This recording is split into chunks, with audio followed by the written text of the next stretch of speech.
Hi guys, I thought it might be a nice opportunity just to go through some great reading that you can have while you're pregnant to prepare you for your labour and birth, post-birth, and also for that time being pregnant. And what better time than when we're all stuck at home with very little to do. Yes, I know you've got Netflix, but perhaps now might be a good time to use the fact that Amazon is still delivering and see if we can get some quality birth literature in, so that you can be fully prepared for your birth. The selection that you can't see that I've got stashed down there is massive. Of course it is. There's so many decent books that you can get your hands on.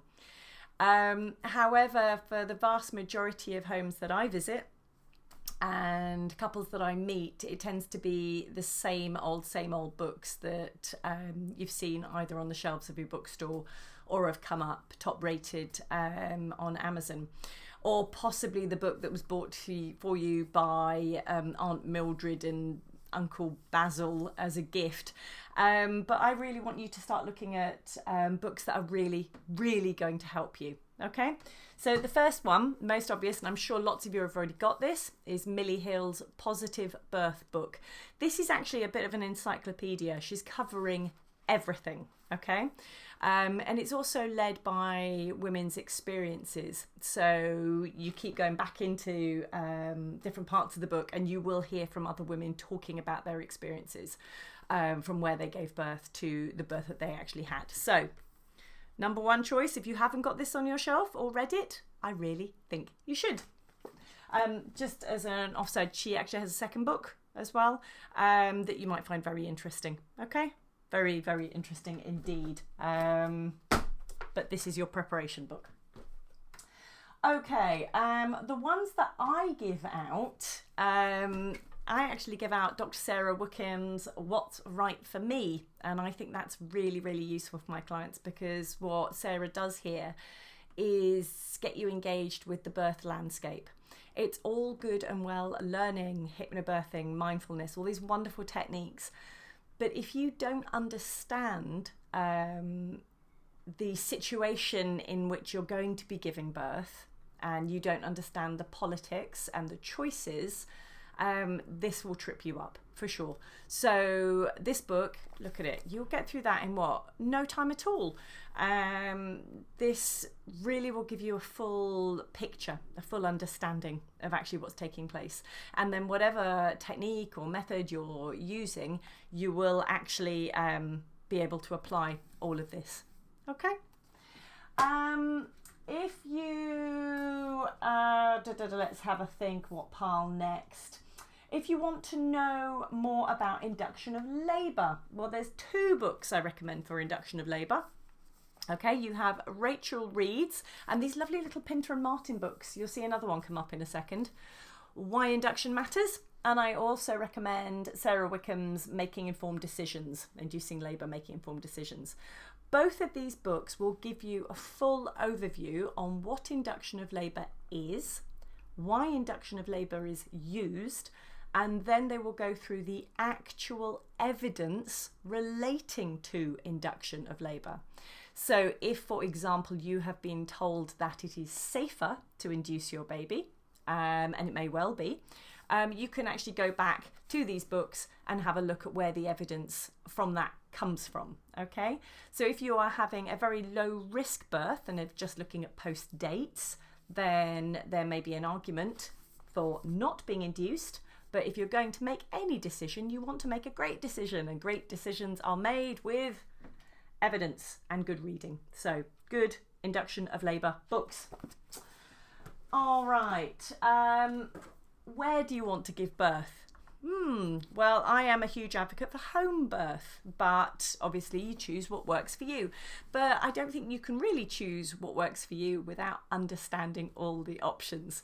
So I would definitely grab a copy of Natalie Medding's Why Home Birth Matters, so that you can really get under the hood of home birth and understand why it's so popular and understand why so many women choose to birth at home.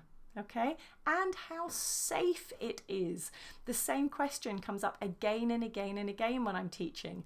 I'm going to go to hospital because it is safer. Is it not unsafe to give birth at home? Well, this very neat little tome will explain completely your options and any associated risk for a home birth, okay? And may I just say there's very little for a normal, straightforward birth. Okay, Natalie Meddings also has a wonderful book called How to Have a Baby. My copy isn't here because I've lent it out and obviously I can't get it back at the moment. Both of her books are fantastic. She's a hugely experienced doula. She's seen birth after birth after birth, and I love the way that she thinks and describes birth in a very holistic way, in a very person-centered way. That's probably better. So definitely something to have on your shelves if you were interested in other places to give birth. And then of course there is the classic, I apologise about my copy, it's a bit battered, Get to Know Ina May. She has TED Talks as well, so if you want to go on TED Talk you can find Ina May, and I think she's got 2 TED Talks that you can watch. Ina May's Guide to Childbirth is fantastic. Might take you a bit longer to get through, but lots of people who have read it have said it's absolutely changed how they think and how they feel about birth. Obviously, if you know anything about Ina May, she is an American midwife. She works at a birth centre in Tennessee called The Farm.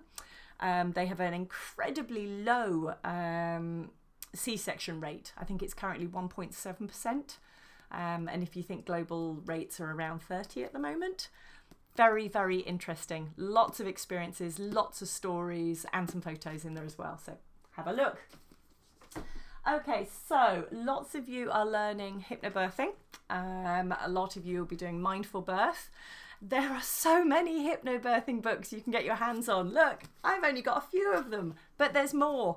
So, How to Have a Mindful Pregnancy. Someone introduced me to this recently and I absolutely love it. And it's just little exercises, breathing exercises, meditations that you can do. Oh, look at this. Counting breaths. 9 is just fine. Breathe in and out 9 times. 1 breath for each month of a pregnancy. I mean, it's just delicious, isn't it? So that's lovely if you want some little exercises to do at home. And if you are looking for a book on hypnobirthing, well, there's tons of them, okay? Katrina Berry, if you're interested in these little, Pinter and Martin.